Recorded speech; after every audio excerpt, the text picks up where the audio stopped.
जय हिंद दोस्तों, मैं अमन आपका एक बार फिर से स्वागत करता हूं अपने YouTube चैनल सक्सेस विद अमन में।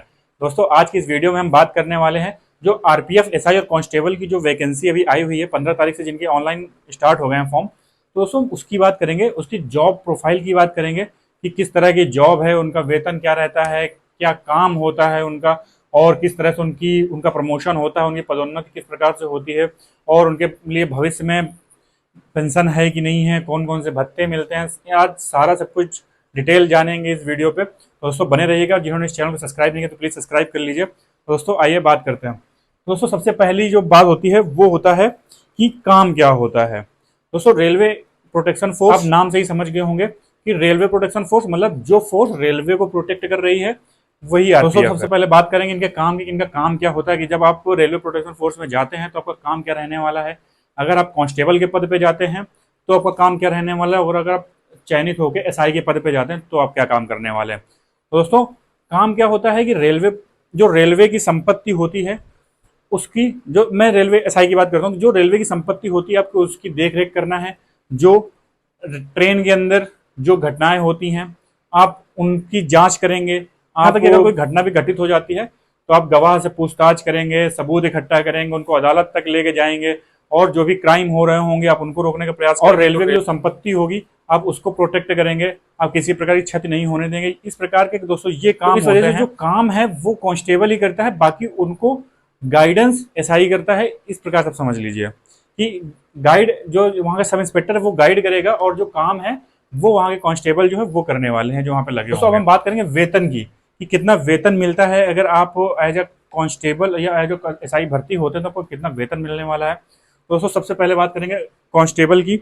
जो आरपीएफ का कांस्टेबल, दोस्तों सारे कांस्टेबल, जैसे आप उत्तर प्रदेश पुलिस में कांस्टेबल के पद पर तैनात हैं तो आपका जो मूल वेतन है उसी मूल वेतन के हिसाब से आपको आरपीएफ पे भी मिलता है, और उसी पे ग्रेड की जॉब है। दोस्तों कांस्टेबल की जो 2000 पे ग्रेड की जॉब है, और जो मूल वेतन है वो 21,700 रुपये। आप 21,700 रुपये से स्टार्ट करेंगे, फिर उसमें इतने समय 46% महंगाई डीए चल रहा है, महंगाई भत्ता 46% वो जुड़ जाता है। फिर जो भत्ते वत्ते मिला के है तो दोस्तों सैलरी अच्छी खासी हो जाती है कांस्टेबल की भी, वो 30 के अबव भी निकल जाती है, 30,000 के ऊपर। अब दोस्तों बात करेंगे रेलवे एसआई की कि आरपीएफ के जो एसआई है उसकी वेतन कितना होता है। दोस्तों ये 7th पे कमीशन की जॉब है, और इसका जो मूल वेतन है वो है 35,000, सॉरी जो दोस्तों इसका मूल वेतन है वो है 34,800 रुपये। और दोस्तों इस पे भी इसमें 46% आप डीए जोड़ लीजिए, और बहुत सारे भत्ते होते हैं, एचआरए हो गया आपका, और ट्रेवलिंग अलाउंस, सारे अलाउंसेस मिला के बहुत सारे अलाउंसेस होते हैं दोस्तों। ये सारे मिला के आपका जो वेतन है वो अच्छा खासा वेतन इसमें बन जाता है।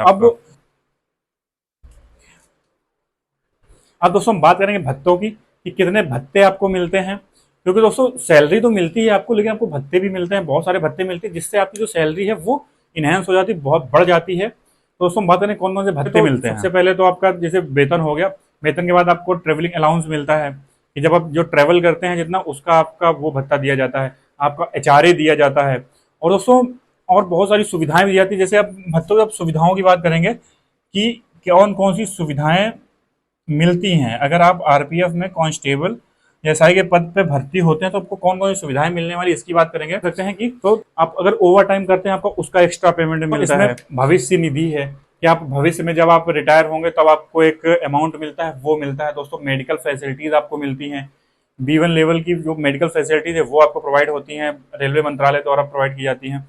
और दोस्तों ट्रेवलिंग के लिए आपके और आपकी फैमिली के लिए पासेस दिए जाते हैं, स्पेशल टिकट से दी जाती हैं। और दोस्तों आपको आगे पढ़ाई के लिए दोस्तों शैक्षिक एजुकेशनल हेल्प भी आपको रेलवे मंत्रालय द्वारा दी जाती है। दोस्तों इस प्रकार की कई प्रकार की सुविधाएं होती हैं जो आरपीएफ में आने के बाद आपको प्रोवाइड होती हैं, और बहुत सारी अन्य बहुत सारी सुविधाएं होती हैं। जब आप वहां पे जाएंगे तो आपको पता चलेगा कि और कौन कौन सी सुविधाएं हैं जो हमें मिलती हैं।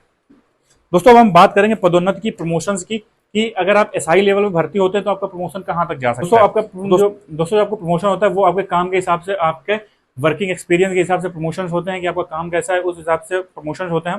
दोस्तों अगर आप एसआई भर्ती हुए तो एसआई में प्रमोशन करके आप सब इंस्पेक्टर के पोस्ट से इंस्पेक्टर के पोस्ट पे जाएंगे, इंस्पेक्टर से फिर आप सीआई बनेंगे, सर्किल इंस्पेक्टर जो होता है आप वो बनेंगे।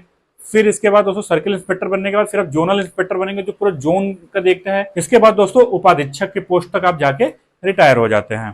दोस्तों ये रही आपकी प्रमोशन। दोस्तों हम बात करेंगे पेंशन की। दोस्तों जैसा कि आपको पता है कि अगर राज्य सरकार की आप नौकरी करते हैं तो आपको पेंशन नहीं मिलती है। इस चक्कर में बहुत सारा बवाल मचा रहता है पेंशन को लेकर सरकार के ऊपर भी। तो अब दोस्तों बात करें कि आरपीएफ में अगर जॉब करते हैं, दोस्तों बात करें अगर आप आरपीएफ पे जॉब करते हैं तो क्या आपको पेंशन मिलती है कि नहीं मिलती है। दोस्तों हाँ, ये एक सेंट्रल गवर्नमेंट की जॉब है और दोस्तों यहाँ पे पेंशन है, आपको पेंशन दी जाती है। जब आप रिटायर हो जाएंगे तो आपको मंथली बेसिस पे पेंशन मिलती है, जो कि सबसे अच्छी बात है। अगर आप रिटायर हो जाते हैं तो आपके भविष्य, आपका जो बुढ़ापा है वो बहुत सुरक्षित रहने वाला है इसमें आने के बाद। दोस्तों इसलिए बहुत ही अच्छी जॉब है।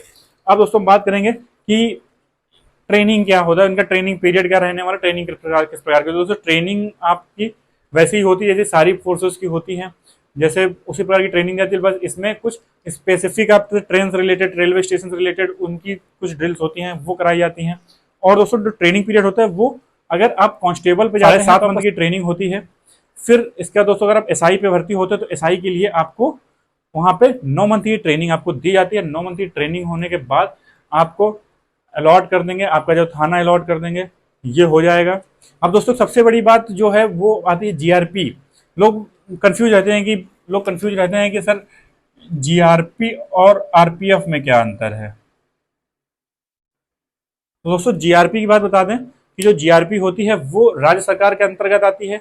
वो वहां के जो उस राज्य के अंदर जो रेलवे स्टेशन होंगे वहां पे जीआरपी लगाई जाती है राज्य सरकार के द्वारा। जो आरपीएफ होती है वो सेंट्रल गवर्नमेंट की जॉब है और यहाँ पे सेंट्रल गवर्नमेंट के द्वारा ही वहां पे सारा सब कुछ हैंडल किया जाता है, सब कुछ किया जाता है। तो दोस्तों उम्मीद करते हैं आपको वीडियो बहुत पसंद आई होगी और आप इसी तरह चैनल में जुड़े रहें। अगर आपने भी चैनल को सब्सक्राइब नहीं, प्लीज सब्सक्राइब कर लें। अगर आपको कोई भी डाउट्स होते हैं या फिर आपको कोई भी बात होती है तो आप प्लीज मुझे इंस्टाग्राम पे मैसेज कर सकते हैं या फिर आप मुझे सीधे कमेंट बॉक्स में कमेंट ड्रॉप कर सकते हैं। तो दोस्तों धन्यवाद, जय हिंद।